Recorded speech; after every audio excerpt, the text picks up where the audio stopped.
What's up, everybody, and welcome to Swank Arts and Entertainment's The Space in Between, a virtual dining room table setting for a conversation with the LGBTQIA plus community. I, of course, am your host, Dwayne Queen, and this gives an opportunity for us to sit together to gather and to hear from each letter of the Black LGBTQIA plus community and to iron out some differences that we might have, some conversations that we might need to have, and giving space for people to grow, learn, and experience other people's experiences.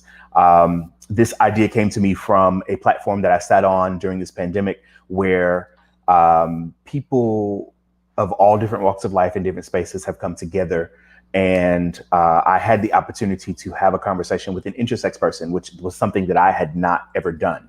And I thought to myself, well, how can we make this a common thing? How can we make this a space where we, as the Black LGBTQIA plus community, sit down and have a discussion that's an open forum, but more like a dining room table setting where we talk about our missteps, our misunderstandings, and come together and unify more together as a community. So that is the reason behind starting the Space in Between. And so tonight is the G conversation. We're going to sit down with some professional Black gay men, and we're going to just hash out some questions that you may not have heard on any platform, but it gives us the opportunity to express where we stand and who we are as it pertains to being Black gay men.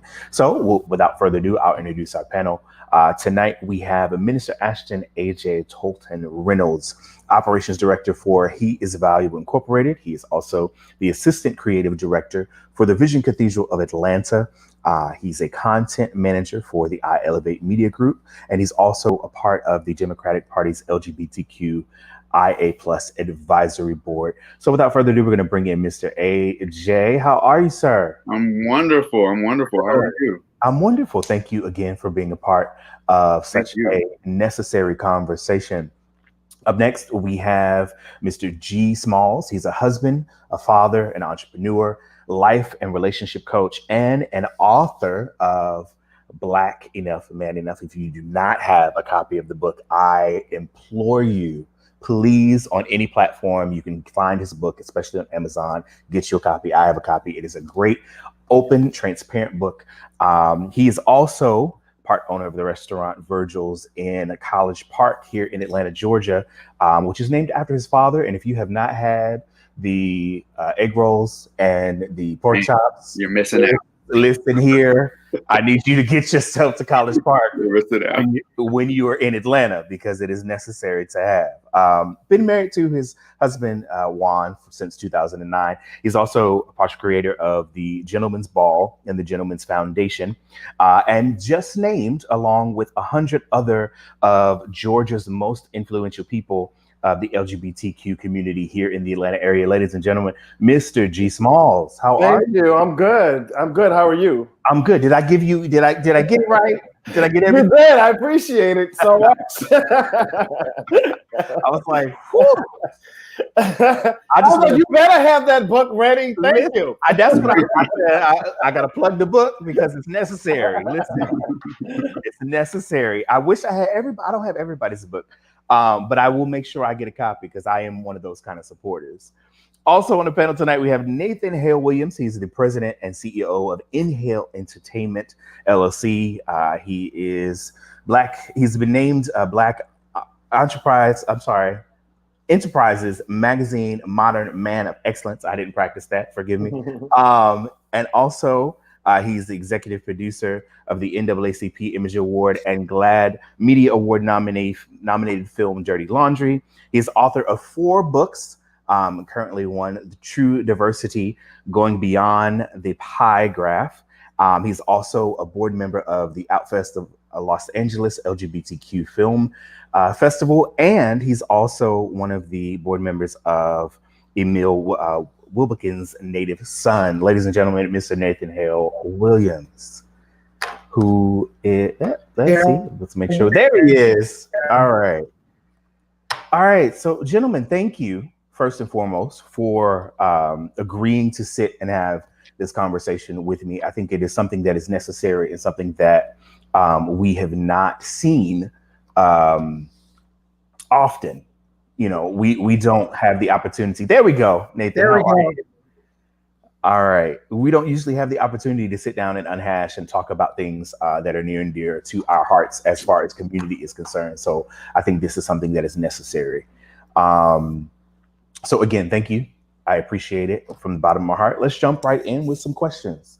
The first question I have, what state, and this is just anyone's opinion to be able to hop in and share, your thoughts and again, your opinions on the questions that I have. What state is the Black gay community in currently, from your opinion and from your standpoint? What state is the Black gay community in? Georgia. Just playing. I think that we are in an interesting place, and as I think all of America is right now, I think that we, along with all of America, are kind of examining ourselves as a community. Mm-hmm. I think that as Black gay men, first as Black men, and then you add on the layer of being LGBTQ men, obviously adds extra layer of hurt, pain, oppression, being disenfranchised, and all of those things that come along with just being a marginalized community. And so we just have layers of stuff that I believe that even, as the Black community as a whole, that we're far behind. But I feel like there's enough of us that are starting to wake up. Mm-hmm. I feel like we're having a lot of conversations that we haven't had in forever or in general, such as mental health and emotional health. We're having a lot more of those conversations. I actually think it's becoming kind of trendy to talk about mental health nowadays, which I think is a really great trend. And I feel like all of those things are helping us to hopefully come to a healing. Very beginning stages of that, but I feel like that's where we're moving into, to be honest with you. I think it is in a lot of ways the best of times to be Black and gay, but in a lot of ways it's the worst of times to be Black and gay. It's incredible to see the amount of representation that is growing in media outlets, the amount of storytelling that's happening in terms of Black gay stories that aren't caricatures and that aren't used to be punchlines, but like really well-rounded and well thought out stories that represent who we are as Black gay men. But I think also we have Black gay men who are still succumbing to HIV and AIDS. Today is World AIDS Day, in case anyone did not know that. We still have housing crises in every metropolitan city, which disproportionately impact Black people, and then even further, Black LGBTQIA folks. We still have to deal with religious oppression, which is something that we are all having a conversation about. But we also are seeing the growing of our community. I think social media has a lot to do with that. I think media representation has a lot to do with that. And I think Black leadership, like the people that are on this panel, have a lot to do with that. I don't know if the two of you know, but I've been following both of you for years. Nathan, I was at the screening of Dirty Laundry at Atlanta Black Pride. And it really changed my entire trajectory. So like having Black leaders to be able to really show what it looks like to be a supportive and successful Black gay man, and having those networks of support, those networks, those community connections. I had my wedding reception at Juan and G's restaurant. Those things really help to bolster the sense of pride and the sense of belonging that has been lacking for so many years and so many generations in our community. But there are still so many systemic societal issues, that we've really got to tackle in order for us to advance as a people. Very, very well said, both of you. Very well said. Really quickly, I'm going to add in our fourth panelist, Jared is here. Jared Paul Schuler. He is an inspirational blogger, a YouTube sensation, and a self-admitted comic book nerd and movie buff. Jared has been a content creator since 2006. By profession, human resource management and IT is what he does, but a multiplier of visual endeavors, most notably joining Only Productions, a producer and co-director for the popular Finding Me franchise. Mr. Jared Paul Schuler, how are you, sir? Good. I love that intro. Thank you. You are welcome. Pretty awesome. You're welcome. You're very welcome. Welcome to the conversation. Our first question, if you want to chime in on it, was what state is the Black gay community in your opinion? What state do you find the Black gay community in? Oh, let's start small, huh?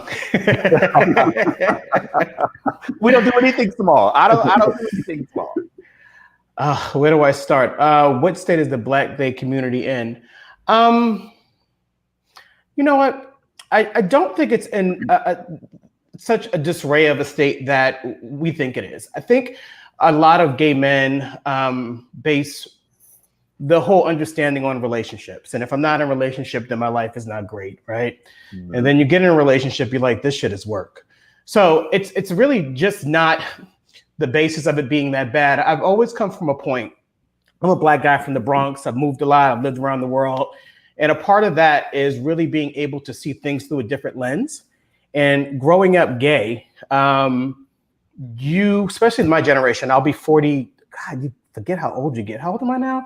I'm 42, right? So in my generation, everyone before me that would have been a mentor or someone to guide me just wasn't here, right? So I was literally growing up right out of the AIDS epidemic. So a lot of people that could have been my mentor or guided me just weren't around in that way. Mm-hmm. So a lot of it was what I had to learn myself, right? You have to learn through dating, unfortunately.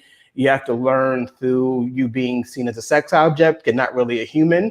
And then you provide yourself on it. And then let's get into top and bottom roles. And if you look good enough to be here. And then as I grew up, then that's when the gym phase started. So if you didn't look a certain way, you weren't accepted a certain way, right? So all those things kind of come into the hierarchy of how you view yourself and how you then in turn view the world. So I think it's as bad as you make it, right? Because everyone I know in a relationship is always complaining about they miss being free, right? And everybody that's free is always complaining about, I wish I had someone to hold me, right? So I honestly don't think it's as horrible as it is, right? But I might be also talking from like a different vantage point. I'm also talking from a different age. I'm also talking from a different understanding and digestion of how it looks. So what I do think that, and what I know, not what I think, I know there's an epidemic of loneliness.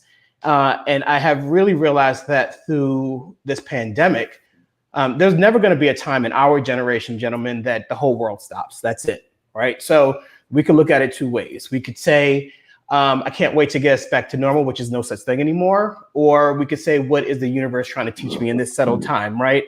So I know people are still fucking and sucking all over the world. I'm not negating that at all, but that is also not what love and, sex is an expression of love. It's not love, right? So I always wonder for people, especially young gay Black men, is no matter what they look like or what their pedigree is or what cause they went to, the common denominator is that loneliness. So to answer your question, and not go on a complete tangent here, I think the epidemic is complete loneliness and really not being able to center your understanding of who you are and where you stand and actually what you want versus what you need in this experience of life. Okay. So that also, raises the question. Oh, gee, I should have got my cocktail. Okay, that's all right. If you need to take a break and it's water. All right. I was gonna take because my bar is right here. I mean, mine is in the kitchen. I mean, you know what? D, make your point, and then I'm gonna give me a quick cocktail. Okay. What I will say is, I think that we're gonna switch gears to another question just to kind of gauge the conversation. There's Nathan. Let's get Nathan back in the conversation really quickly. Jared, if you want to go ahead and run and get something to drink, you can. While all right. You're welcome. Right back. Nathan, we got you. Okay. Yeah, he done moved to another room, child. Unmute yourself, Nathan. Unmute yourself. There you go. You do not know what I just went through to move closer to the modem, and I used to have all the pretty, but you know what? The show goes on. Okay. Okay. Did you want to chime in on the first question? Did you hear the first question? I did. The state of being Black and gay in America right now, right? In our community. Yep. Our community. I think I'm encouraged. I think that I think it's a wonderful renaissance time for us. I think across so many different disciplines and businesses, we're becoming far more visible. We are becoming far more outspoken and unapologetically Black and gay. We are defining ourselves on our own terms, and we're taking charge. I just got off a conference call with George Matthew Johnson, who wrote the author of All Boys Aren't Blue, and we're doing something together. And his book has been optioned by Gabrielle Union. So Black and gay has always been the trendsetters. I hate the word mainstream, but we've always been mainstream. We've always set the styles. We've always set the trends, and people follow us, our lingo, all of that. But it's always been on the fringe, right? But now we're coming out of that and we're owning our power. And you have organizations popping up, and you have the Gentleman's Ball, and that's celebrated by everybody. You have all of these things happening. And I think this year, more than any, especially with the protest over the summer, it was wonderful to see so many people making sure we included Black same gender loving people, Black queer people, Black gay people, Black lesbians in the fight, and saying that we can't march for equality and leave them out too. So I'm really encouraged, but I'm been accused of being an eternal optimist. It's a label I do not shun too much, but I'm very encouraged. To Jared's point about the loneliness, I think we can all agree that is something that is prevalent in our community. But talking to my good girlfriends, it's prevalent in theirs too, and I think it is, we as human beings have lost touch with the relationship. And how do we walk and talk in relationship with each other, whether it be friends, whether it be business partners, or whether it be lovers? The way our society is set up these days, it does not really condone itself to be in great relationship. And that's something we all can work on, and particularly in the Black gay community. And my final note is, I love to see Black gay married couples. There's even sites for that now, Black gay weddings. And I think I'm older than you, Jared. I'll be 45 in February, but I still look good. Yeah. And we didn't have these images before, and imagery and presentation and all that matters. I really think we are in a great place, and we are growing in our power. That's where I feel like we are. Awesome. Yeah, I wanted to talk a little bit about that whole notion of loneliness, because it's something that's it is really pervasive in our communities. And I think a lot of it really has to do with the fact that growing up as a queer person, you're not taught how to engage in relationships, especially intimate and romantic relationships, from a queer perspective. I grew up learning how to keep a house, or I learned how to cook for myself so that I wouldn't rely on a woman to take care of me, right? But in my mind, that just never made sense. So it wasn't until I became an adult and had failed relationship after failed relationship to where I was able to really put the effort and the energy into developing a healthy relationship to be able to be a married man today. But now there's Jacked and Grindr and Tinder and Scruff and like all these other apps. DM. Yeah, DM, Facebook. All of these opportunities to like really explore as many countless options as you want. So it kind of, it impacts people's ability to just stick with one choice, because it's like, ooh, a shiny thing here, ooh, a shiny thing there.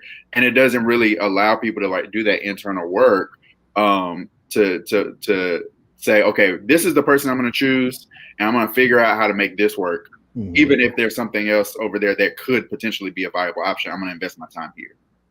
Yeah. Yeah. I think that I've always been the type of person that was more of a homebody or more of husband material, because I have a mindset of keeping house in that aspect, but for my own self, not necessarily anything that I was either taught and or brought up. I'm just more of the domestic kind. And so with that being said, it's a rare breed in some cases in our community where we don't, we see the shiny things, and shiny things are something that, draw our attention for a season or a time, but those shiny things then dim. Or what happens when the light goes out? So then what do you do in the aspect of having that connection and connectivity with someone? So I completely agree that, even in our ages, I think we're all at least out of our 20s, a little bit. So just a tad, just a little bit. But, we did not have that luxury growing up, so we had to do what we had to do in order to even be communal or learn how to be communal with each other. I do want to jump to the next question. Is hypermasculinity really hurting our community? And again, these are opinion questions. You can hop in and think of, share your opinions or your thoughts. I think it has hurt us as Black men in general. This notion of what it means to be a man, right? Mm-hmm. It is allowed people to put things on us that are not put on other men. And then gayness on top of it. I used to say this when I used to say this when I was younger, that, if there's a totem pole in American society, Black gay men are at the bottom. So even a Black man who is straight, who has done heinous things in the world, can look and say, but at least I'm not gay. And now, that's how it was growing up in the 80s and 90s. That's what it felt like, right? Mm-hmm. But now we talk about toxic masculinity, and we talk about, that there are these social norms or stereotypes that really aren't healthy or exist. I think as Black gay men, because many of us grew up in shame, just for lack of a better word, that the worst thing that you wanted to be was gay or an effeminate gay person, right? Mm-hmm. And so it was all right to be gay if he was still a man, and so we put on many people in our community put on another form of drag and this hypermasculinity, and it disconnected us from each other. So because what comes with hypermasculinity is a lack of emotional connection, and if you can't have emotional connection with someone, it goes back to my previous comment about being in relationship. And I think it's what makes Black male relationships with each other so difficult, because there's so many layers of trauma and hurt and shame there, that if you don't deal with it and do the work before you get to the relationship, or at least be willing in the relationship to do the work, then the success rate is just hard. Mm-hmm. Mm-hmm. To Nathan's point, I think he's right, and I'll even go a little deeper. I think it's impossible. I think when you are ultimately, look, all of us have a representative, right? But it's not, we go by this straight handbook of what it's supposed to look like, but that is just not our lives by far, right? So I have a multitude of friends. I've known Nathan since we were both kids, basically, and I've known Dwayne at least 10 years. So we go back. We're completely different humans than the men we met, but we also were people that we thought we had to be. I was a admitted mean girl, but the reality was you laugh because it's true, but the reality was I was a mean girl because it was the only way people acted, oddly enough, kind to me. It was the only way that people would act human in a strange way. It no longer served me many years ago, so I moved out of that space. I remember being in a restaurant in Harlem. I guess it's called B2 now, and I was being my normal curt self. And someone said, "How does that serve you, Jared?" And it was the first moment for myself, and said, "Oh shit, it doesn't. What am I doing? How am I presenting myself to the world?" My point being is that there's a representation of who we feel we have to be, right? I mean, I even see people buy brand new clothes to go sweat at the gym. You're like, dude, what are you doing? So all of it is just kind of this ploy to be something else. And then when you sit in that relationship, oh, he's not as masculine as I thought he was going to be. Or I assume he's going to be this dominant top, whatever the fuck all that shit falls into, right? So it's this thing that we really fall. We set ourselves up to fall. There's no such thing as walking into something being your true self and being a complete lie. You can't, right? I've been in relationships. AJ, I think you're married from what I understand. I mean, a part of really connecting with someone is them literally seeing you at your lowest and loving you even more, yep. right? But we're not taught that. We have to be these things. And I really feel sorry for this generation. I mean, I can suck my stomach in and be cute. I can't even fathom what people have to do now to like really be recognized and seen in that world. I would not even remotely want to be a part of that or being on that grinder scene. And it just seems like so daunting to me to really have to constantly hide behind this veil of ridiculousness. And that's how I see it now. But I'm also like, what am I, retired gay at 42? It's unfortunate, right? I'm just not even on the half of my life yet. But that's a part of it too, is seen that way, is that, damn, you look good for 42. But like, what does that even mean? I'm still young. I mean, I think. Are we still young? It's what it is that we compare ourselves. We compare ourselves to white 42. Right, that's true too. That is true too. But this is what Black 43 looks like. But I think the gentlemen both bring up great points, and even to add an additional layer on, you know, how hypermasculinity has hurt our or affects our community is when it comes to femme shaming. Mm-hmm.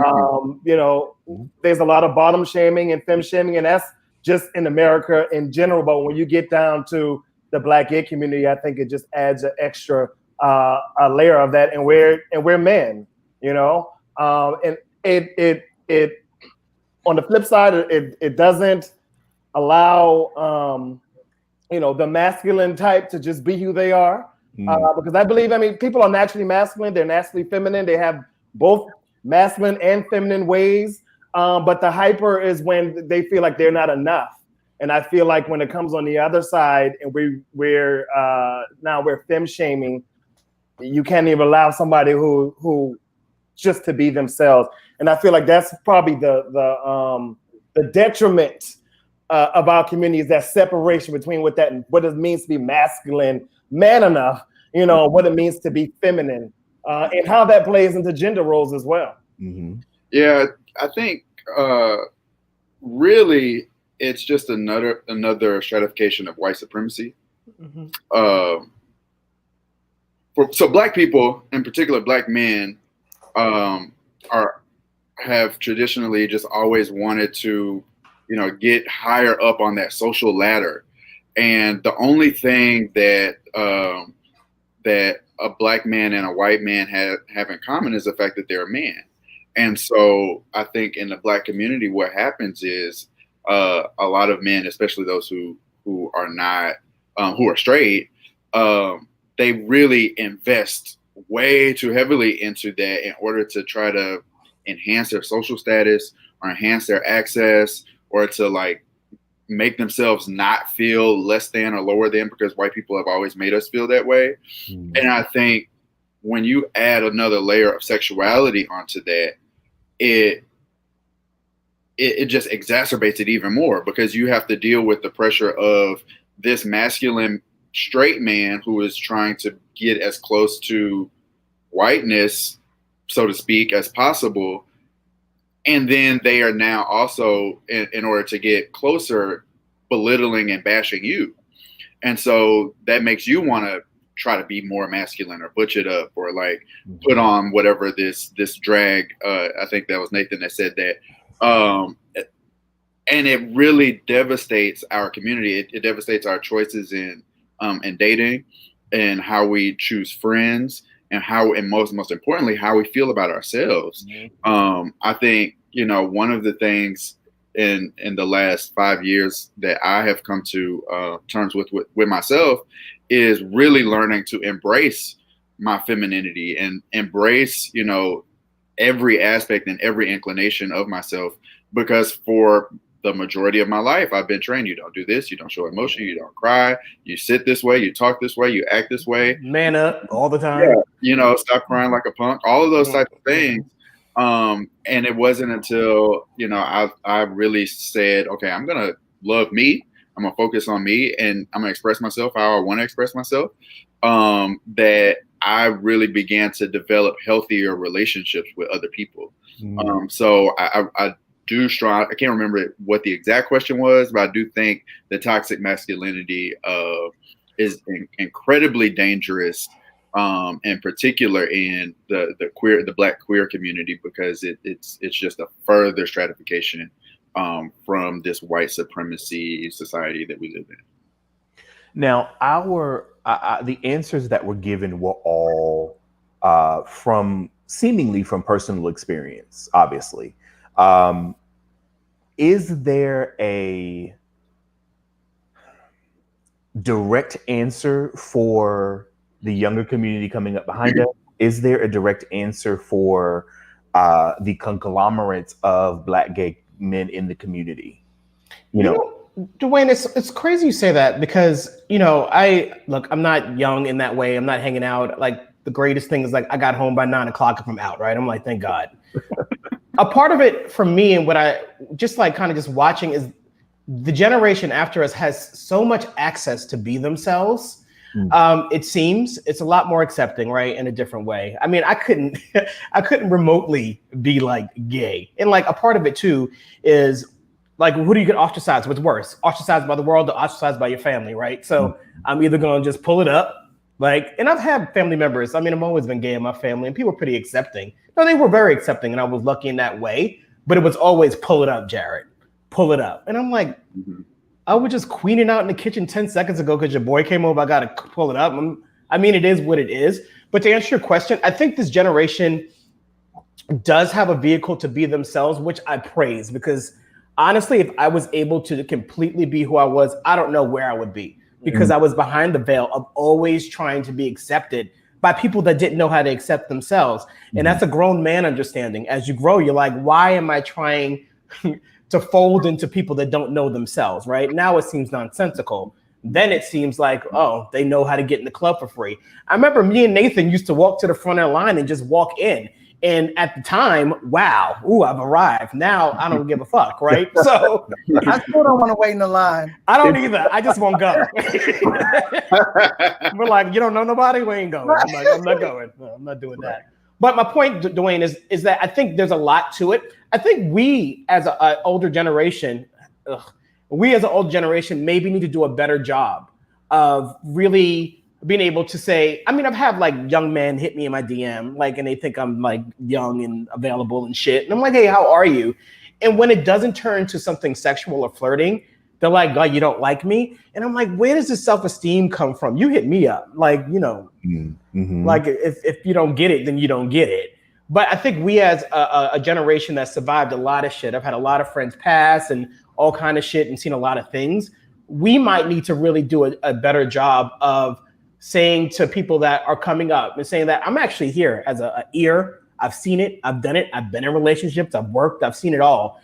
And we maybe need to find a vehicle for that people can actually come to us and just openly talk. I mean, I do that in my private life, but I don't know if we do it as a consensus. I'm going to toss that question to G, more specifically because of your book. I think you have a different perspective and a view lens with the hypermasculinity conversation. So is there a direct answer from your perspective and your experience that you've gone through based upon what you've written in your book? So what you say, an answer for the community, and what is the question that you're asking for the younger community? Is there an answer directly about hypermasculinity and how they don't have so that they don't have to kind of go through what we have gone through in that aspect of high school? So like, you mean like, is there a solution for them? It's not necessarily a direct solution, but if there is an answer that you might have discovered that someone else may not know. I mean, I kind of agree. I believe it was Jared who said maybe. I feel like they have a lot more leeway to be themselves than we did. I think our generation might be more caught up in hypermasculinity than the younger generation. I think we could probably learn more from them when it comes to being a little more free with ourselves than we can teach them, to be honest with you. I feel like, you see or hear people say how the younger generation, all of them are just trying to be queens. And as soon as they find out they're gay, they're just doing all these flamboyant things and da-da-da. But I believe it's a beautiful thing because they have an opportunity to explore themselves. If they think that being gay means XYZ, then go try XYZ out and see if that's for you. And we didn't have that. We had to fit into the, for those that, and I might get a little flack when I say this, but I feel like a lot of the men that can kind of blend, if you will, into the straight society has this more pressure to be hyper masculine because people expect, they already assume that we're straight, or we assume that we're heterosexual and not gay. So there's an extra level of pressure for us than our more femme community, who are the trailblazers, right? They weren't able to hide like we were. Might not have it as much as that pressure. And I don't know. I don't really know that the younger generation is really feeling it like that, to be honest. We're negating is the elephant in the room is, our generation was HIV/AIDS. Like, you have sex, you die. I mean, that was constantly put in my head. And now we have PrEP. We have Truvada, where you take a pill a day and you're protected from it. Now, that at our time would be not even in the remote understanding of something that could happen in our lifetime. I mean, we've all lost friends. We all seen, and not just friends, family. Like, I remember growing up, my mom, I guess for lack of better term, was a bit of a fag hag. And growing up, all of her gay friends would come over and they would chuckle and have a good time. And then they would just start disappearing. And I would say, what happened to Charles? Or what happened to Eddie? He died. And then, as a Black parent, right? And of course, mothers know their sons, right? So I remember asking how they died. And my mother even having gay friends saying, because when guys do each other in the butt, they get diseases and they die. Well, great. That's what a lot of us grew up thinking too. I know I did. Yeah, exactly. And then that's in your mind, right? And then you see it firsthand in your life. You see your friends disappear. You see your friends kind of pull away from the community. So it's like sex really did equivalent to death, right? So if I do fall more into that, I remember when I first started reading Ballroom Kids, and then even as a gay community, we have hierarchies, right? He's in the ballroom. You better watch your wallet. You can't go in there. Are you dating him? He's a part of the house of retrospect. The fuck. But then it was a thing. So within our own community, we had lines. I don't know if those exist anymore. I mean, we have #1 shows now where now, of course, white people picked it up. So of course it must be palatable, right? Now they're having voguing classes. So all those things have really shifted for them. But much to my earlier point, I think if we as a community really stood up more, because I think a part, much to your point, G, is like, yeah, I don't know if I was able to be my completely gay self, who I would be right now. Yeah. I might be dead, or I might just be like the president of the world. I don't know. I can't answer those questions. But I do think that we have to hold a larger responsibility, much like I always wanted someone to say, Jared, don't do that shit. Or like, why are you acting like a dick? I needed that. I needed a father figure in that way, the way my father couldn't be because he had a gay son. So we need to hold the responsibility as well to like just get in that asses and be like, hey, yo, it's okay. Like, honestly, at this age, we know everything's okay. It'll be fine. Like everything seemed so scary. Everything was so fucking scary all the time. It's no longer that fear factor for us if you've done the work. And I don't think they hold that same fear. I hope they don't. And I wouldn't want that for our kids and our generation to do that in that same way. I think it's very interesting that you bring that up. So I'm a bit between two generations. And while that fear is not necessarily there as strongly, the stigma still remains and is a stronghold in our community.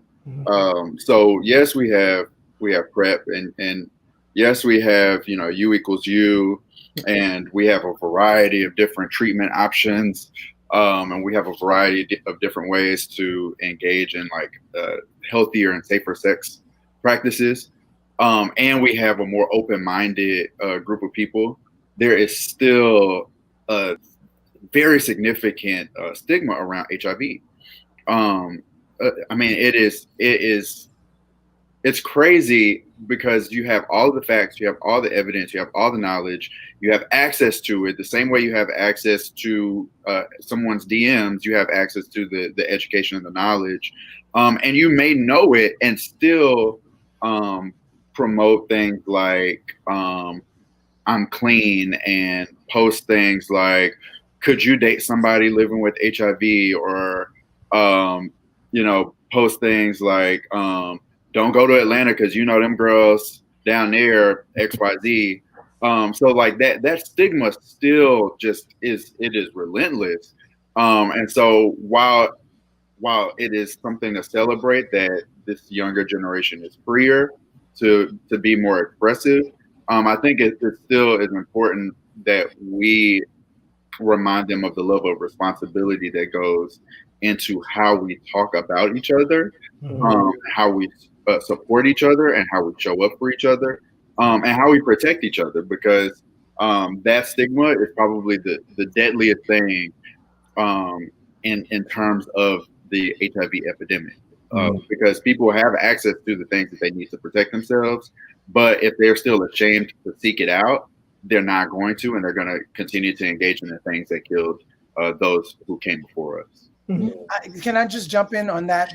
I'd be remiss, because today is World AIDS Day. Right. Literally, I've been doing press for the last 4 days, World AIDS Day around my film 90 Days. And you'd be surprised how undereducated we still are in the Black community, including Black gay men and young Black gay people. It's why our infection rates continue to rise and not go down. It's stigma.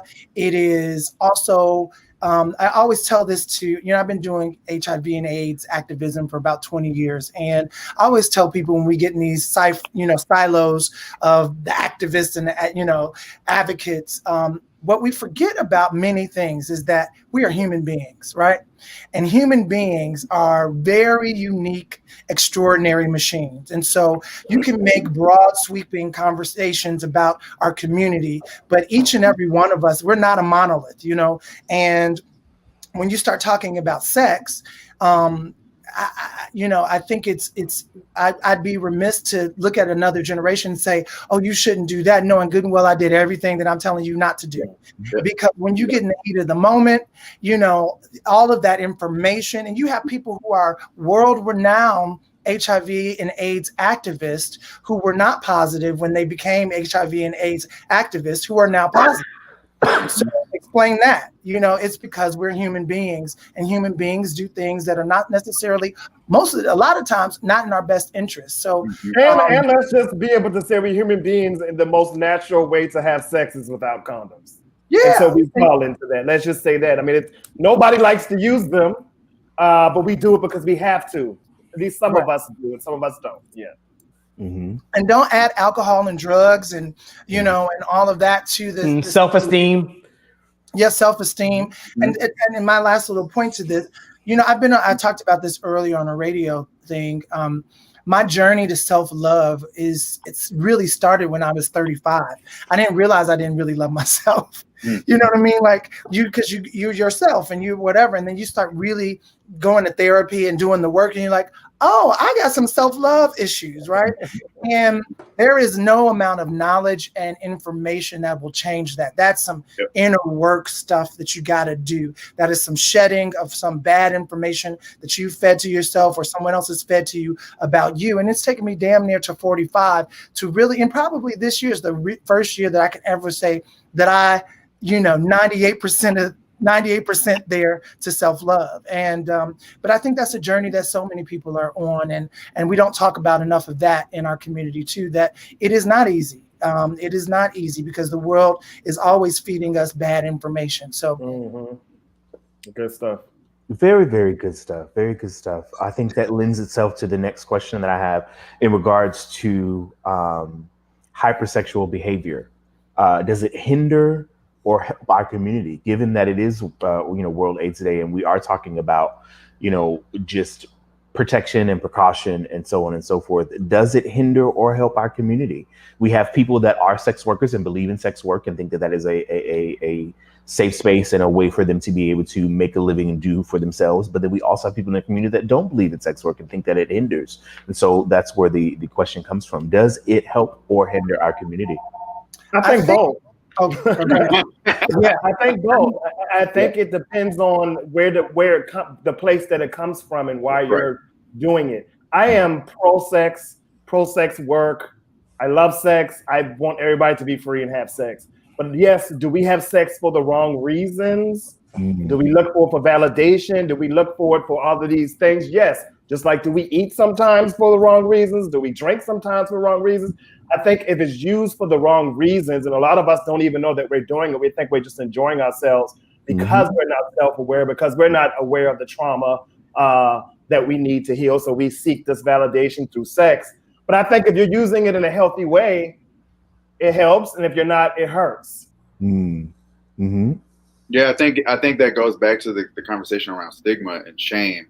You know, I think most of us grew up, and a lot of people still are growing up with sex being a very, very stigmatizing, a very shameful act.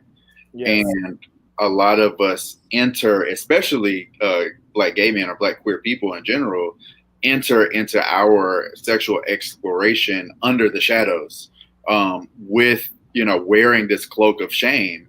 And so it sets us up to engage sex in a way that does not benefit ourselves. So it's less about what it is that we're doing. It's more about the mindset that we're in and the motivation behind what we're doing and what purpose it's serving. So sex is definitely supposed to be pleasurable, and it is supposed to be something that you enjoy and enjoy as often as you want to enjoy it, however you want to enjoy it. But if that enjoyment is focused on so that I can feel like somebody loves me, or so that I can feel a certain sense of entitlement or empowerment, and then once that sex is over, you no longer feel it, I think that's where it becomes crippling and damaging to our community. But I think the only way that we can combat that is to normalize sex in all of the ways that sex is done. Mm-hmm. So I think, you know, this emerging conversation around sex work and sex workers is really necessary and important to help people to normalize and rationalize the pleasure of sex so that they can enjoy it without that cloak of shame, which will allow them, which would veer them into doing it in unhealthy ways. I always say that I ditto to what both of them said. I always say America is the most puritanical, hypocritical society. Oh, yeah. You know, because we're all doing it, and it took me another evolution. I'm very pro sex now. I'm very pro freedom to do what you want and, explore what you want. But I have to say that, I made bad decisions, along the way, because we get back to that self-love thing. And so I think we sometimes self-punish ourselves. Some things are just primal and you're in the moment or whatever. But I think a lot of times we self-punish ourselves because we are searching for that love that we don't realize we might not have found in ourselves yet. And so we're looking for it externally, or mommy or daddy didn't love us right, or our friends didn't love us right. And then part of it too is just pleasure. I think we're, human beings are naturally pleasurists, and we gravitate towards pleasure. And just as AJ said, the more we de-shame the sex act, I think it's like drugs, right? So Amsterdam doesn't have a drug problem, but Amsterdam has legal drugs. The people that come to Amsterdam to abuse drugs are people who don't live in Amsterdam. Right. I'm free. And now it's a problem. And now they are not letting people come in and do drugs anymore because our stupid American asses. Yeah. Exactly. We ruin everything. We ruined it all.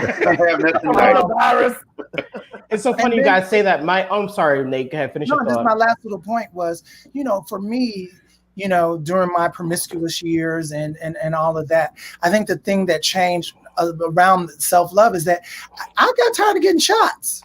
I mean, let's just be clear. I was like, I got tired of getting shots and taking the pill for 3 days. I hated it. You know what I mean? And so I had to make a self decision, but I don't shame anybody who does that. You know what I mean? But I just got to a point where I was like, another shot, Yeah, I had to have, it's funny you mentioned that because I had to, and I'll toss it to Jared in a second. I had a conversation with someone recently about how they tested for syphilis and gonorrhea, because they don't do it anymore. If there is a problem, they just treat it. There's no, let's take the Q-tip and stick it in your urethra and twist it and turn and pull, the things that we had to go through in the aspects. Well, they did that to us on purpose. So don't bring your ass in here again. Don't do it again. Right. Right. I literally, and they were flabbergasted because they were just like, "What? They stick it up there with?" Yes, that's how it was tested. Think twice, yeah. I mean, they went in there, boy. Listen, with no kind of grease or lube. And I used to go to the Board of Health because I'm not going to my real doctor. Right. Okay. 135th Street and 5th Avenue, yes, sir. You gotta know the address. But we can laugh about it now. But I think it's very important for these kinds of transparent conversations about the things that we have gone through. Mm-hmm. I think that if more of us were comfortable enough to be transparent about those experiences, we would have a better outcome and a better connectivity with not only the younger generation, but even some of our peers that are the same ages that we are. Because a lot of older. Yeah. And older, absolutely. Jared, you had a point to make to that? Yeah, a brief point. I think a part of it too was the adverse for me. I think, then I led myself in such a fear of sex. First off, it was everyone talks about everybody's fucking business all the time, which was a huge fear for me. And the other part of the fear was the consummate, you are going to get AIDS. And it wasn't so much, first off, it wasn't just the AIDS or HIV thing, it was the stigma, right? Because then I have to then talk about it openly. I have to be honest with every partner in your mind. You have to do this thing. And that really kind of stopped me quite a bit. So now as give me a older gentleman, as a grown-ass man, as a grown-ass man, I now go into retrospect and like, oh my God, I could have had a whole lot more fun had I been more in the moment and even thought to just be protected about it. But it is what it's going to be. Yeah. But thank God for the 20s and the 30s. I mean, that's when you're supposed to get it in. I mean, and you're right. I don't know. I think the 40s, man. That 40s, you get a second win. I'll be tired, G. I go to bed at 9 o'clock. When's the last time you had your testosterone levels checked? I did. I had to. That we should have that conversation too. Yeah, had to this year because I didn't know if it was because of the weight gain from the Rona or that I was just getting a certain age. Turns out it was just the weight gain. I'm just chubby. You just fat. Yeah. I'm gonna just sit back and listen. I'm not quite there yet. Join the club. How, switching gears for a second from introspective work, how important is there or isn't it, rather, let me say it this way, is there a necessity to build a bridge between the white and the Black gay communities? Is there a necessity to build a bridge? Yes. It ain't our job to build no motherfucking bridges. Are we recording? No. I'm laughing, I'm serious. No, the only bridges we need to be focused on is the bridge and bridging ourselves in the way we separate ourselves in our own community. I believe that that's where our focus needs to be. That we need to come together and be kumbaya. Yeah, but I don't feel like that's our job. You know what? Honestly, guys, after I saw these last 4 years and all the roaches come out, I'm good. Yeah. I am good. I am so good. I can't even explain myself how good I am. To answer your question, D, no, I don't care anymore. Yeah. I'm over trying to figure out white people and their understandings and their alienness and their non-culture. I'm done. So, G, to your point, we got work to do ourselves. Let me clean my own house first before I invite myself over there so you can call me a nigga when I leave. Right. I'm good. And to be honest with you, Black people don't need it anymore. I mean, we don't. Only rely on ourselves. I could be a millionaire without one white person giving me a dime. Amen. I heard you on your way down there with the restaurant in Atlanta. I'll tell you, I'm speaking it. I can't wait to get there. It's some of the best food in Atlanta, for real. Listen, I don't. I have absolutely zero desire to build any bridges with white people. I tried to. I've even intentionally tried to be friends with some white people, and it just doesn't work for me because once a threshold has been crossed, you can't uncross it. And I think the amount of hand showing that white people have done over these last 4 years, it really deflates any hope for a togetherness. Now I am able to navigate white spaces And if a white person wants to, fund something or whatever, I may consider it, but I'll likely decline. But I feel no sense of urgency or obligation to engage with any white people for any reason. So I'm kind of in between that, so I agree completely. Like, I don't feel like we have a necessity, which is, to engage with the white gay community. I think that they have made it very clear over and over again. They have and to lump them all together, because that's what we're talking about. They have no real desire to incorporate us into their understanding of what it means. You know what I mean? Because they've had many opportunities, right? They've had many opportunities to do so. And I live in Los Angeles, and if you go to WeKnow, you can tell they don't really want us there. But I will say, in a more global sense, my friendship circle is the United Colors of Benetton. I have friends from law school and friends from undergrad. I went to predominantly white institutions that would give their life for me, and I would give them my life for them. Well, maybe not my life, but I love them dearly and I love them deeply, but these are people that have really done the work to try to understand my perspective as a Black gay man in this country, and show empathy and sympathy and compassion towards me and my walk in this journey, right? But I also do think that there is something to be said for the white gay institutions and their duty to help Black gay people, right? Because they, just historically have the most money. And so you have you have an organization like GLAAD or HRC or whatever for the longest time that didn't include us. But you can't say that you are talking for the gay community and not include Black gay people. So I do believe in pressing those kinds of organizations and institutions to include us, and help it and divert resources to our causes and the things that we need. But in terms of a one-on-one as a community, like, do we need the white gay community? We don't.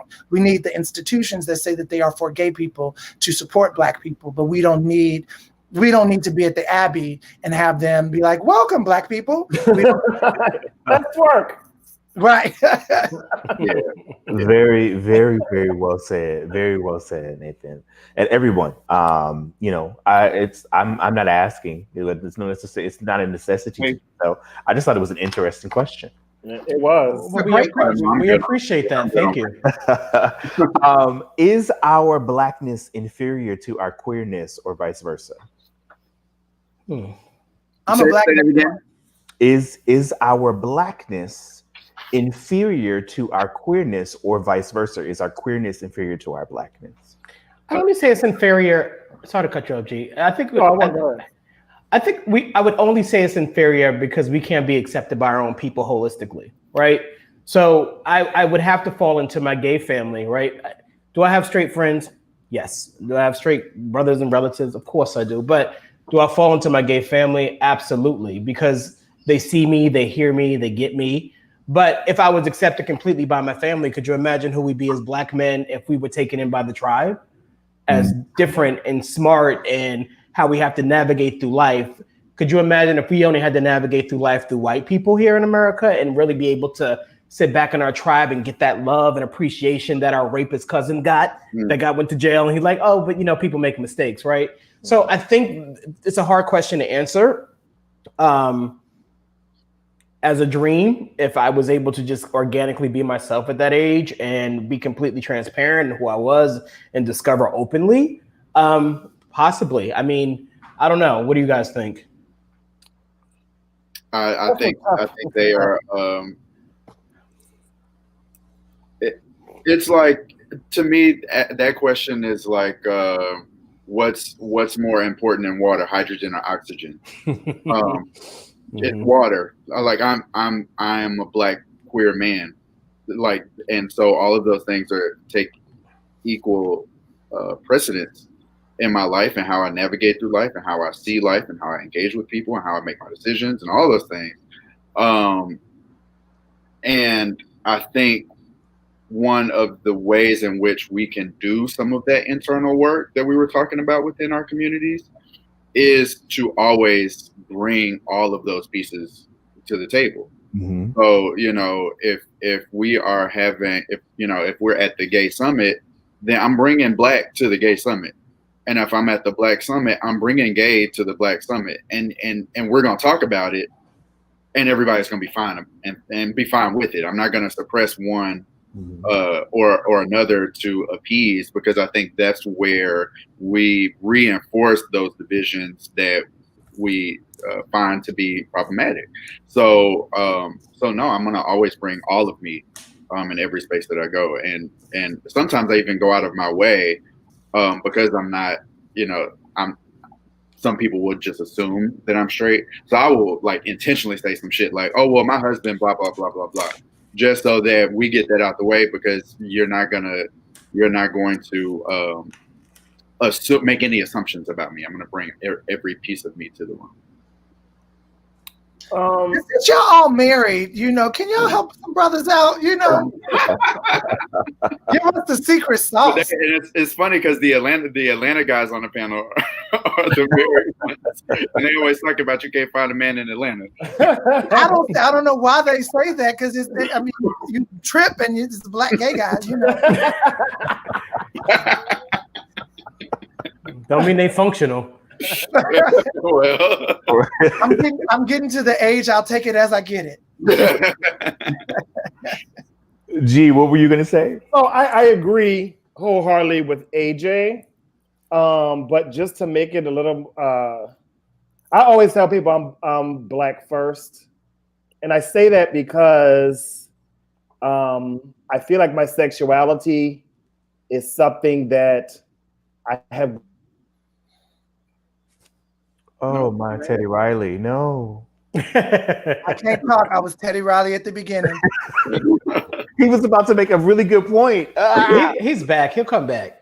Come back, G. Come back. Leave a little room for grace. Right. No. Am I here? There you go. There you go. There we go. So I tell people that I'm Black first. It's something that's never going to change. It's something I've been born into. Acknowledging my mixed race as well. I've always been a mixed race Black man, and that's something that's never going to change. So I always tell people that I'm Black first.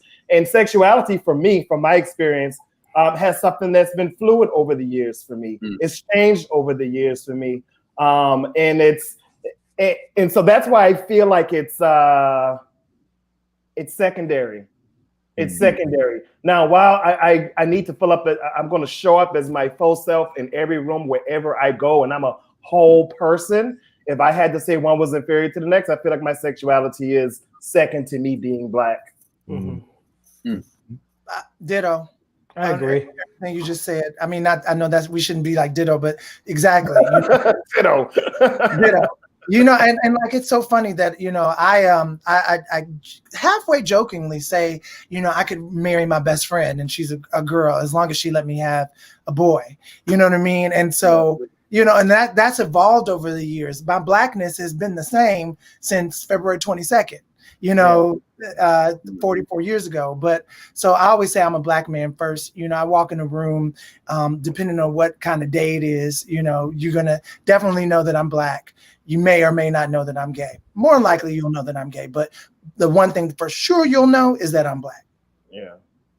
I think the reason why this question was so prevalent to me, because Nathan explained in the beginning of the panel that he was excited to see the inclusion of the Black LGBTQ people in the movement of the protests that were happening earlier this year. Whereas my experience was completely different. Here in Atlanta, there was kind of a divide where, we showed up to protest because we were Black.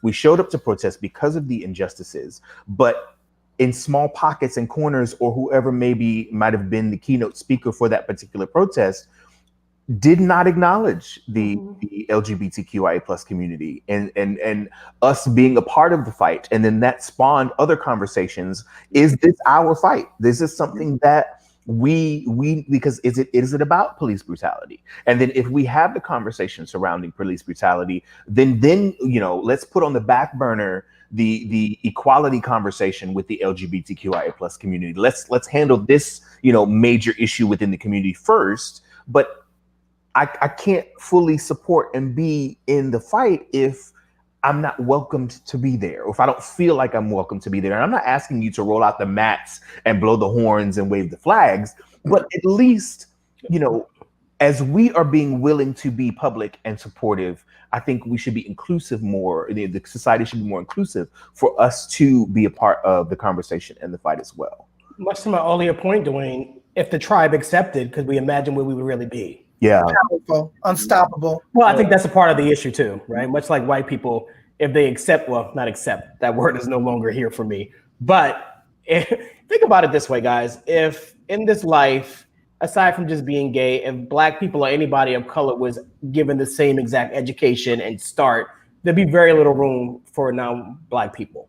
Honestly, we would conquer like in every way. And people know that. And I think it's the same thing with straight Black folks as well. Much like when the Black Lives Matter movement started by lesbian women. Mm-hmm. It was never an issue. And then it became a communist state, which is another fucking conversation in itself. Once we found out that lesbian women started the organization, right? So there is a huge disconnect, is too nice of a word. There's a divide, a hatred for us as a people. Our family, I'm like, yeah, my son's gay, and kind of roll over it. Oh, I like his partner, they're nice enough. But it's never with the tribe. So to your point, Dwayne, it's not us by far. You showed up Black. You didn't show up gay. You showed up to say enough is enough, much like every other Black person there. But what they saw was something that they don't understand or choose not to at this point. Mm-hmm. The thing that really hurts about that disconnect or that divide is that Black people have proven that we can show up when we see us getting killed, except for when the person is trans. Mm-hmm. And even in our community, we do the same shit. And even in our community, it was incredible the amount of energy that had to be put into just recognizing that in the same time frame as Breonna Taylor and George Floyd, there was Tony McDade, which is a name that people still don't know. Who was a trans man who was killed by police in Florida. And in Florida, there was a Black Lives Matter protest in which a gang of Black men jumped on a trans woman during the protest. Mm-hmm. And so, those types of things continue to happen in a way that kind of fortifies my position on the fact that when I show up, I'm going to bring both sides of myself. Mm-hmm. and I won't allow my gayness to be inferior to my Blackness, because I've seen how our people have wanted that so badly that they would kill for it. Mm-hmm. And I think it's important that, we as Black queer folks always press the fact that, no, you're getting both at the same time. Take it or leave it. And you recognize my power and my excellence in the fact that there are both. So you might want to take advantage of the power that is into the room. I think that you bring up a good point. It's a little bit off topic, but on topic, is that one thing that I've been pushing for is more trans education amongst Black gay men. I think I've had this conversation with my heterosexual friends. I think that because they always call me, well, Nathan, explain this to me. I said, there's an assumption that I understand it completely myself, but I don't. I'm learning and I'm seeking information, and I'm talking to my trans friends about the experience and what I can do to be a better ally. And be a better community member for my trans brothers and sisters, right? And that's an education that we have to have too first, because I think that people just assume that, that we're all a part of that rainbow, that we get it and we understand it and we accept it. And that nothing could be farther from the truth. Mm-hmm. And so I think we have to mano a mano push each other when someone's making a trans joke. Don't do that. You know what I mean? Someone's using a incorrect pronoun. Don't do that. Mhm. You know what I mean? Just how we expect, or I expect my white friends in white spaces, when somebody says something about Black people or somebody says something about gay people, they'd be like, don't do that. We have to do the same thing Right. when it comes to transgendered brothers and sisters, because they're getting murdered. They're getting killed at alarming numbers. And there's only a small little echo chamber that's saying anything about it. And I love that Elizabeth Warren and Kamala Harris and all that, they're saying stuff, but we have to push them to protect them as well. Yeah. Absolutely. I think that is the nucleus of why I wanted to do these series of panel conversations. As I mentioned when we started, being on a panel with an intersex person and never having any kind of interaction with an intersex person was very intriguing to me.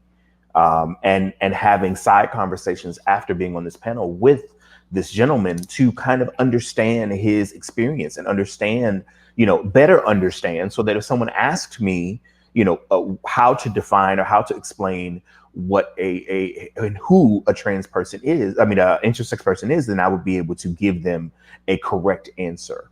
And the trans conversation that I will have on Friday will incorporate that with a trans man and a trans woman, just so that we can understand, as the Black gay community, how we can be more of allies and better siblings, as Nathan said, which then segues into my next question. Like, as Black gay men, what other experiences have you had with the letters of the community? And I raised that question because I was in the nail salon the other day, and yes, I was in the nail salon getting my toes done because I like to have nice feet. And my technician asked me what I was doing, because I was emailing everyone at the same time, sending out information. And I explained to her, I'm having this panel discussion about the LGBTQIA plus community, individual conversations with each letter. And she was like, there's more letters? When did they add the I and the A and the plus? And there was another young lady, there was only two of us in the salon, and she was like, yeah, I'm confused because I have a trans, cousin or sister or friend whom, calls himself or herself tranny, and she was misusing pronouns and things. And I said, this is the reason why we were having the conversation, because our community does not necessarily know how to address. We go by what we think or what we hear in society and think that is okay, or even some trans people giving misinformation to the community. They're using the wrong pronouns, they're using the slang, and now because they hear it from a trans person, they think that it's okay to use in common settings. And so, again, I think that's the purpose behind why these conversations, to me personally, are so necessary. Absolutely. Yeah. So in your experiences, what, have you come across an intersex person or a trans person that you were able to have a conversation and understand where they are and how you can be a better ally and a friend to them? I have. And it's ironic because it's not that deep of a conversation. I mean, the reality is that they're seen just like we're seen in the world, but the extra added cherry on top is that they're ostracized by us as well. So the conversation usually is like, it was very simple. The conversations I've had, like, when did you know you were gay? I've always known I was gay. When did you know that you didn't feel the sex that you were born into? I always knew. So the conversation wasn't that deep. I thought I was going to sit on the mountaintop with Buddha. And the reality was, it was really just being able to be in the room. Much like if our cousin talked to us and say, I don't understand how you gay. You'd be like, girl, come on, let's just talk about it. It wasn't that different. And what it taught me, which I know, and which annoys me in my own self, is that people are human. Much to Nate's point, we come as humans first. All the other stuff is added, right? So, we have the same heartbeats. We have the same thought processes at times. So it's really just sitting in it and just having that conversation. Now, the pain is different, and digesting the pain is different, and listening in a different way might trigger you a little bit. But the stories aren't that far off from our experience, especially in our generation. So I would behoove people to just shut the fuck up and just listen. Much like when I'm in white spaces and I'm running a D&I, and I ask all of my C-suites to just, I don't say shut the fuck up because, you know, they signed my check, but I say, I would love you just to listen because you don't know anything about this space. And if you're really about it, sit down. And I think we need to do the same thing because the reality is it's a gay and straight war. I guarantee they're not going to be worried about who's a transsexual, who's gay, who's bi.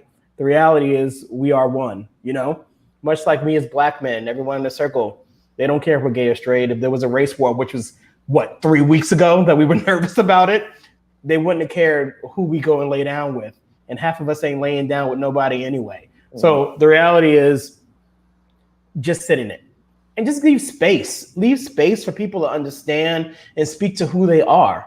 The greatest thing in being a human is just to fucking learn. Like, you know, learn, just sit back and just listen. Yeah. There's nothing greater than just being in the moment and just being like, I never saw it that way. Thank you. Mm-hmm. Mm-hmm. I don't really have much to add on to what he said. I think he said perfectly. I will say that I have not had an experience with every letter, and I will also let you know that I probably don't know all the letters myself, and that's real. And I think that's okay. And I always tell people can say, why do we keep having all these letters? I was like, you know what?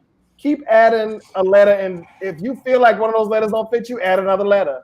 Until we don't need labels anymore, keep adding them motherfucking letters. Keep adding the letters. G, much to your point, like when all this unrest was happening, not unrest, but the reality was happening in America, and every black person became an expert on black people, right? Mm-hmm. Why is this? Like, I ain't got a doctorate in this. Go ask somebody that does this. Right. I know as a black man what I see, and I'm intelligent enough to articulate it, but I'm no expert in this, right? So much like, why should we as gay men be experts in everything? Mm-hmm. Everything is learning. Everything is leaving room for grace. We're developing and growing as humans. So we need to do the same thing. But to everybody's point, we have to leave room for it.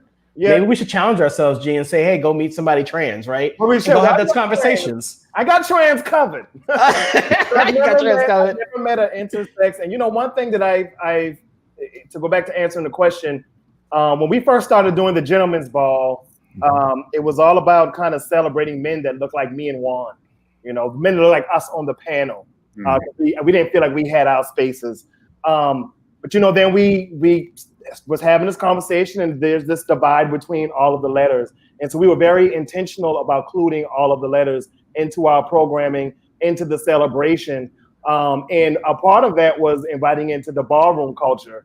And, you know, one thing Jack Mizrahi said to me, he was like, you know what? Thank you for seeing us.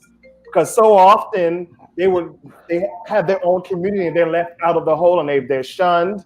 But all we all want to do is to be seen and to know that we're here and to know that we're loved. And I think that that's all that we can really do. Mm-hmm. Yeah, I think also, I think in particular, the G's of the letter have a particular responsibility to bring the other letters into the room with us, much to what G was just saying, because we still have the benefit of male privilege. Yeah. And that still allows us access into spaces, and it allows us platforms and conversations with people who have the power to enact change. And so we have to do our part to bring everybody else into the room with us. Even if we can't articulate for them, give them an opportunity to articulate for themselves. Mm-hmm. And I also think that we have, because we have a particular privilege as men, we've got to check that privilege and be willing to learn, which is what the other gentlemen were saying. Like we've got to be willing to learn, and we've got to be willing to sit down and engage, and remember how it was when people told us, well, I just don't understand. And well, maybe if you just tried or whatever, like, no, I know who the fuck I am, and I know what I like, and I know the life I'm going to live, and it's going to be one of authenticity. And the same way we expect others to be receptive of that from us, we've got to be receptive of that from the other people who are in our community.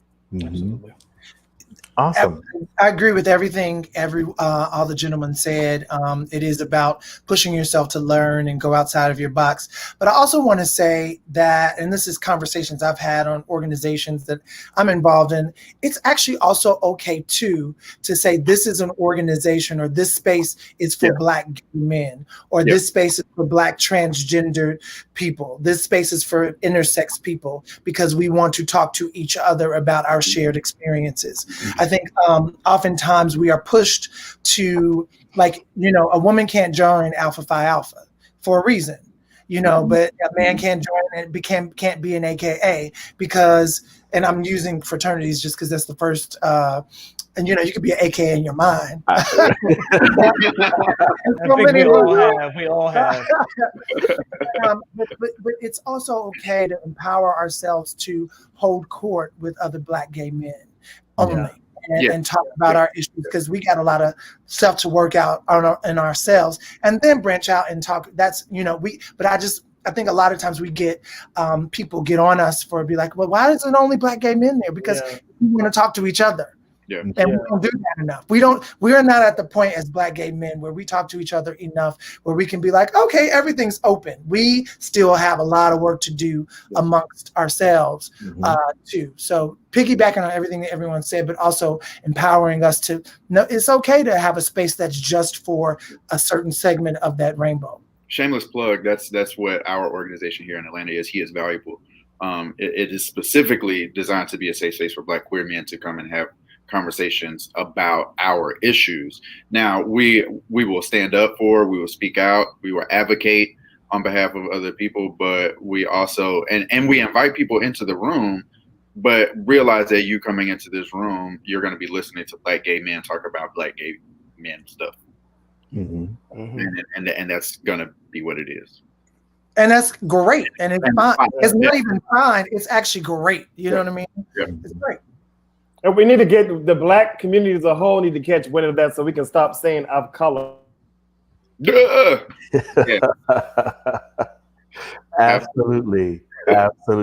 My last and final question, gentlemen. This has been an amazing conversation.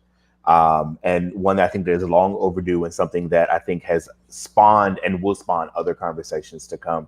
But my last question to you all is, how are you redefining the Black gay man and our narrative? I mean, the easiest answer is by being me and being out and open and unapologetically me, and being on this self-love journey, so that, like RuPaul says, now mind you, I've never watched a full episode of Drag Race, but then shouldn't she say something like, how you gonna love somebody else if you don't love yourself, or something like that? So that's my first line of attack. But also I do it in my work. Everything that I do is connected to changing what the norm is, what the norm in entertainment is, what the norm in the law is, what the norm in business is, and being unapologetically me in those spaces. And I think that's one of the most revolutionary acts you can do, is to show up in every space that you show up in as yourself. Absolutely. Yeah, I think a lot of the work, the work that I do and the personal decisions I make, is really driven by the question of, if I had this when I was younger, what could have happened? What would I have not had to go through? What experiences could I have avoided? Not that I regret any of my experiences or wish they didn't happen, because they made me who I am, but I think it's kind of like a sense of responsibility to make it easier for the next person. And so, people who know me here in Atlanta know that I'm always doing something. I'm involved in about 8 different things at one time, and I will always be that way, because I feel like I have been privileged and blessed to have survived a lot of experiences that people have died because of, or who have lost everything because of. And I want to make sure that the work that I do builds protections and builds avenues and builds a society that allows other people to avoid those same circumstances. So, yeah, whatever my hands can find to do, I will do it for our people, and also normalizing a Black gay family. I think because a lot of us experience loneliness, to bring it back to the top of the conversation, experience loneliness. A lot of people have, are bitter. A lot of people have given up on love and like all of those types of things. A lot of people feel like it's impossible to build a family as a Black gay man that is, that is stable. And I think just continuing to be that example and to continue to connect with other people like the gentleman on this panel, who are setting that example, does a lot for our community in a way that, my behind the scenes work may never do. So. I'm going to take a second to answer for G. He's doing it with one egg roll at a time. I think that is the answer. One egg roll at a time. One egg roll at a time. Listen, I feel like I might go there tomorrow and get. I'm gonna meet you there. Listen, I'm meeting you there because that's a good answer though, because what I was going to say was, and I mean, just to piggyback on what AJ and Nathan said, it's just being yourself, and a part of myself is serving those egg rolls, but it's being transparent. Yes. Transparent egg rolls. Yes. Damn. And that cornbread with whatever that is that he puts on, whatever that little sauce. That sauce that's on those. I ain't been there, but I know that sauce is right. Man. Wait, the sauce with you talking about the sauce with the egg rolls? No, that's on the cornbread. You know that the cornbread, and it has like it has like some kind of a glaze on it. Oh, I'll fly right into Atlanta for some food. Now, and it's right by the airport. Yes, you didn't say nothing but a word. I'll come in and out. Wait, I could come stay with you. And I live right by the airport too. Come on. Listen, I haven't had the cornbread, but I'm talking about this sauce that goes with the egg rolls. It's amazing. That's he back. All right, we're talking about your silky sauce, baby. That sauce, but okay. AJ was talking about the sauce on the cornbread. I can hear everything that y'all were. It is so good. Like I would just order that and eat the whole plate of cornbread. And that's why I'm stuffed in this sweater right now. Listen, when I say stuffed in this shirt, I thought I could still fit it. Listen, I'm glad that y'all can see from here up because that's a baby t-shirt. You hear me? But I'm sorry, G. What were you saying? Yeah, no, I was just saying I think it's showing up and being transparent. One of my things is always being transparent. I think it humanizes us. It opens the door for so much healing for other people, because if people can say me too, I understand. I feel that way too. I went through that too. I feel like it moves us forward so much. So I continue to try to be transparent in everything I do in all of my work. And I feel like that's a gift of mine, is transparency. And I'm going to continue to share that. Mm-hmm. And you can find it all and more inside the Black. Yes. Yeah. I'll be purchasing today. Thank you. Trying to do a shameless plug for you since you went into transparency. Can we normalize dropping shameless? Yes. It's a plug. It was a plug. I don't want to negate one point too, is what I've learned in this journey too is we can't negate the people that are doing the work on a smaller level. The church mother that fed people every weekend and really got people to rehab or whatever it may be is no less valuable than Martin Luther King, right? Because we all are part of the puzzle. So we have to really be conscious and remember that every little piece. And as we grow as men, we know that it's a butterfly effect. And that one word, because we've all had moments in our life where we were like, thank God somebody caught me, or thank God somebody said something to me, or thank God I saw that on whatever it may be. It's all different stories. And that's the great thing about being human. And the great thing about being gay, because we see and notice everything, because we were like, I ain't trying to get fucked up, or I got to be hard right now. So we have come to a place where we see and notice everything. So I don't ever want to negate the person that is really like, let me just hear you, or let me just sit with you, or what do you think of this? And I've learned from myself, especially because I came from a place of being not the best person, or nicest person, that maybe it was guilt to really make up for that and leave space for young Black men that just needed something to just lean into. So let's not negate those spaces either, where just answering a DM or taking the time to just sit down with somebody and saying, how does your heart feel, what you're going through, means a whole lot more in that moment for them than it might mean for us. So I've left a lot of room for that because, much to your point, AJ, I didn't have that. So all of this is self-groomed. All of this is like, child, here we go. And I would love to give more to my next brother. Very well said. Very well said, Jared. I'm trying, you know. You're smart and cute and stuff. You still got it, friend. If I had hair, it'd be blonde, because I'd be that light-skinned girl. Well, gentlemen, again, it has been an absolutely amazing conversation. I'm so grateful to all of you for taking the time. I know you all have your own endeavors that you are in.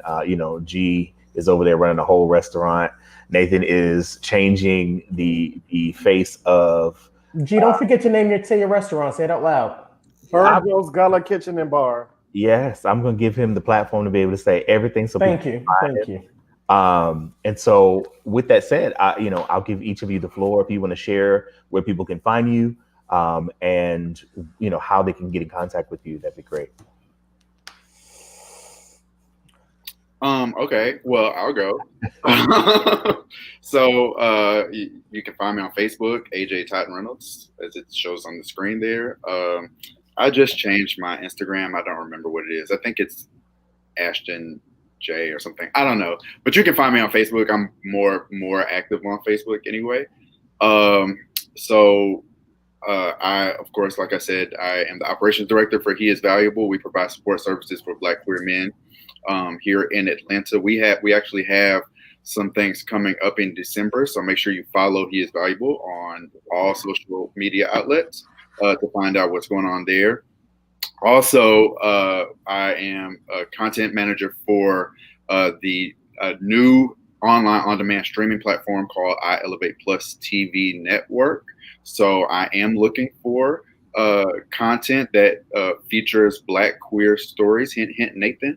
So I got you, boo. If you have, if you are a content creator, a storyteller, a independent filmmaker, budding producer, whatever it is, definitely link with me because we really want to be able to tell as many Black queer stories as possible for all letters of the spectrum. So again, hit me up on Facebook, AJ Totten Reynolds. That'll probably be the easiest way instead of sending all of the thousands of emails that I have.